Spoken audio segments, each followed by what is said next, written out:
Hello दोस्तों, blood pressure के patients को अक्सर अलग अलग तरह की एडवाइसेस मिलती है। फ्रेंड्स, फैमिली, डॉक्टर सबसे सलाह मिलती है। कई सलाह सही होती है, कई नहीं होती है। आज हम बात करेंगे कौन कौन सी ऐसी वर्स्ट या बुरी सलाह है जो ब्लड प्रेशर वाले पेशेंट्स को दी जाती है या दी जा सकती है, जिसे फॉलो नहीं करना चाहिए या डिस्कस करना चाहिए।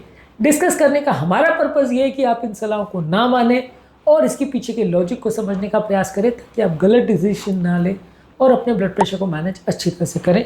टॉपिक पर जाने से पहले जो लोग हमारे चैनल पर नए हैं उन्हें रिक्वेस्ट करूँगा चैनल को सब्सक्राइब करें, वीडियो को लाइक करें, शेयर करें, फॉलो करें, कमेंट करें, पूरा देखें। टॉपिक एक्सक्लूसिव है, आपको किसी भी और चैनल पर नहीं मिलेगा, एक तक देखिएगा। चलिए शुरू करते हैं पॉइंट वीडियो। कुछ लोग आपको एडवाइस देंगे कि जब तक आपका ब्लड प्रेशर 140/90 से ऊपर नहीं है तब तक ठीक है, तब तक कोई दिक्कत नहीं है। ऐसा नहीं है, कई लोगों में अलग अलग वेरिएशन देखने को मिल सकते हैं। कई हाई रिस्क ग्रुप्स हैं, जैसे डायबिटिक है, हाइपरटेंसिव है, किडनी डिजीज वाले पेशेंट्स हैं, जहाँ कई बार ब्लड प्रेशर थोड़े लोअर टारगेट्स पर भी रखना पड़ता है। 140/90 डेफिनेटली हाइपरटेंशन का कट ऑफ जरूरी है, लेकिन उससे पहले वाले लोगों में भी आपको डाइट का एक्सरसाइज रखना पड़ेगा, एक्सरसाइज का ध्यान रखना पड़ेगा, लाइफस्टाइल का ध्यान रखना पड़ेगा, सारी चीज़ों का ध्यान रखना पड़ेगा। यदि इनमें से चीज़ों में आप लापरवाही करते हैं तो आपको प्रॉब्लम्स होने का अंदेशा है।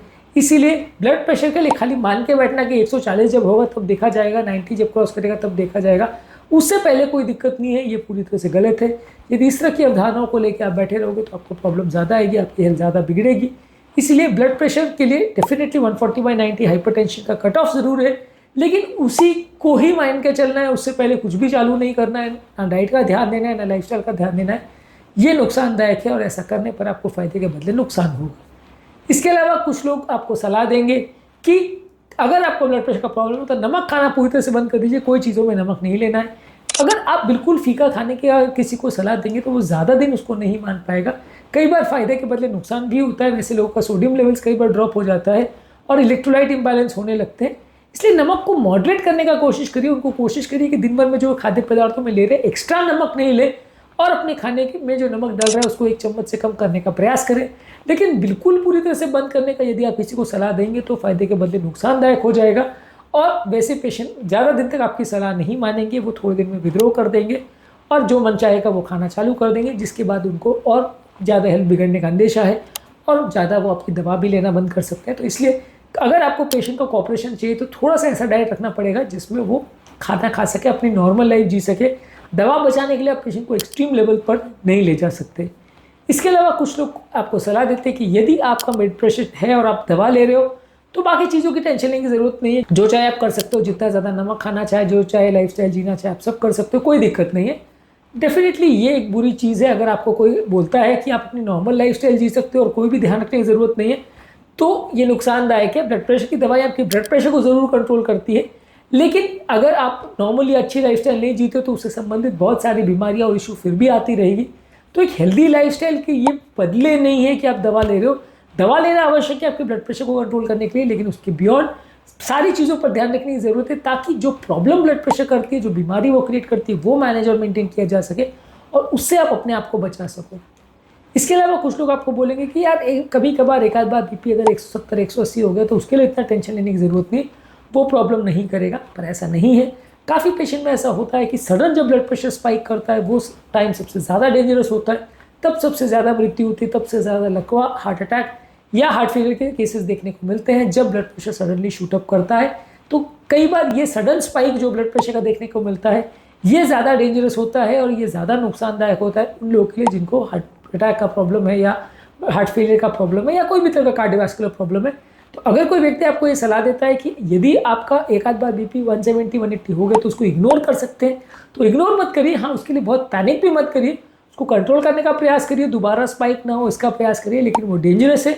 और कई बार अगर दवा मिस करने की वजह से या किसी कारण की वजह से सडन बीपी शूट करता है तो आपके लिए जानलेवा भी हो सकता है, तो इससे बचने का प्रयास जरूर करें। इसके अलावा कुछ लोग आपको सलाह देते हैं कि यार ब्लड प्रेशर का कंट्रोल उम्रदराज लोगों के लिए ज़्यादा जरूरी है।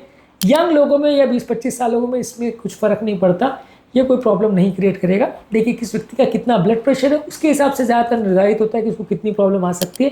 डेफिनेटली उम्रदराज लोगों को प्रॉब्लम्स आने का अंदेशा यंग लोगों से ज़्यादा है, लेकिन इसका मतलब ये बिल्कुल नहीं है कि यंग लोग को कोई प्रॉब्लम नहीं आएगी और यंग लोग जितना चाहे ब्लड प्रेशर लेके घूम सकते हैं, उनको कभी दिक्कत नहीं आएगी। ऐसा बिल्कुल नहीं है। ब्लड प्रेशर हाई होने से यंग लोगों को भी प्रॉब्लम आ सकती है। हाँ, उम्रदराज लोगों की अपेक्षा उनको प्रॉब्लम आने का चांस कंपेरेटिवली थोड़ा कम होगा, लेकिन अगर वो ये मान के अपनी प्रॉब्लम को इग्नोर करते हैं, ध्यान नहीं देते हैं, तो वो फ़ायदे के बदले नुकसान में रहेंगे और अपनी हेल्थ को बिगाड़ लेंगे। इसके अलावा कुछ लोग को ऐसा लगता है, कुछ लोग आपको सलाह देंगे कि घर पर ब्लड प्रेशर मेंटेन करने की कोई ज़रूरत नहीं है, महीने 2 महीने में क्लिनिक में एक बार चेक कर लिया तो बहुत हो गया, इसमें कोई माथापच्ची करने की ज़रूरत नहीं है।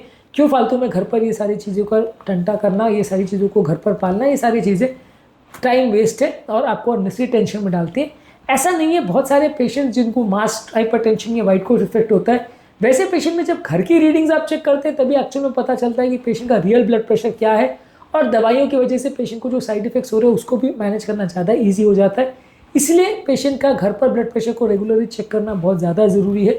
ऐसा नहीं कहूँगा कि हर दिन में आप 4 बार चेक करो और उसके लिए ओवर कंजर्वेटिव हो जाओ, बार बार चेक करते रहो, टेंशन लेते रहो, वैसा नहीं है।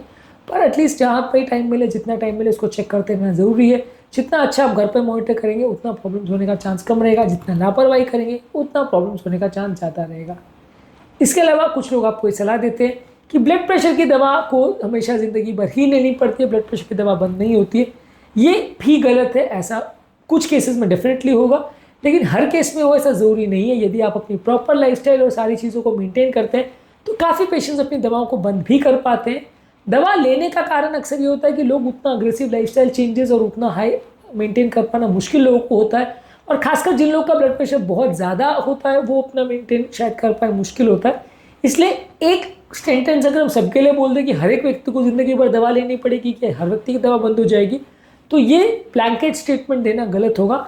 आपको केस टू केस डिस्कस करना पड़ेगा कि किस व्यक्ति में ब्लड प्रेशर की दवा लंबी चलेगी, किस में शॉर्ट ड्यूरेशन चलेगी, किस में कितना ब्लड प्रेशर लेवल्स है और कौन कितना अच्छे से अपनी लाइफस्टाइल को इम्प्रूव कर पाता है, और इम्प्रूव करने के बाद उसको कितना अच्छा कंट्रोल मिलता है। ये सब बातें डिसाइड करेंगी कि उसका ब्लड प्रेशर का कंट्रोल इम्प्रूव होगा और उसकी दवा बंद होगी या नहीं।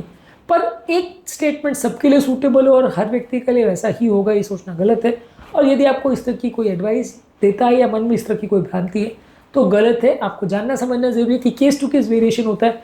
कई लोग अपनी दवाओं को बंद कर पाते, कई लोग नहीं कर पाते, पर ये इस बात पर डिपेंड करेगा कि आपका ब्लड प्रेशर लेवल्स कितना है, आप कितना अच्छे से लाइफस्टाइल चेंज करते हो और उसका रिस्पॉन्स कितना आता है।